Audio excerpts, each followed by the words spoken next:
నేను గద్దరన్న గురించి ఎప్పుడు మాట్లాడాలో తెలుసా? గద్దరన్నంత పని నేను చేసినా నేను గద్దరన్న గురించి మాట్లాడే అర్హత హక్కు నాకు ఉంటుంది. ఏ హక్కుతో మాట్లాడగలుగుతాండి? అవును, భుజాన గొంగడేసుకొని ఈ భారతదేశంలో ఏ సాంస్కృతిక యోధుడు చేయనటువంటి సాంస్కృతిక సేవ ఆయన చేసిండు.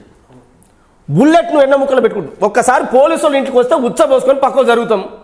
ఆయన కాళ్ళకు ముక్తున్నా. నేను ప్రజల పట్ల కమిట్మెంట్గా బాధ్యతగా చేసి ఇంకేం చేయాలి? ఆయన చనిపోవాలి, మొత్తం ఆయన కుటుంబం సర్వనాశనం అయిపోవాలి. అప్పుడు అబ్బా అన్న మంచోడు అంటామా? అదా మనం కోరుకునే అభివృద్ధి? అదా? కాదు కదా.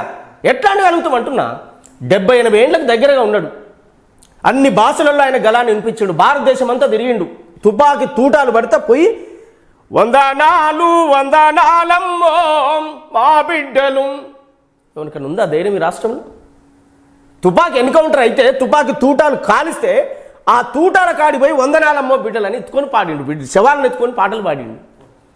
నయం లాంటి ఆయన బతుకున్నాడు. చంద్రబాబు నాయుడు ముఖ్యమంత్రి ఆ రోజుల కాలవతల పెడితే కాలు చంపుతామనంటే ఆ నిర్బంధ కాలంలో గోసేసుకొని ఉంగడేసుకొని ఊళ్ళు తిరుక్కుంటూ వచ్చాడు. బిడ్డల శవాలు ఎత్తుకొని వచ్చాడు గుట్ట పక్కల పోయి. మా శవాలు మాకు ఇవ్వాలని చెప్పి పోలీసులే ఎన్కౌంటర్ చేసి పోలీసులే ఖననం చేస్తుంటే మా శవాలన్నా మాకు ఇవ్వండి అని చెప్పి ఒక కమిటీ వేసి తిరిగాడు. మనసులో త్యాగాలను శ్రమను ఊకిన ఒక మాటతో ఇట్లా అయిపోద్దా? Hi, this is Swathi.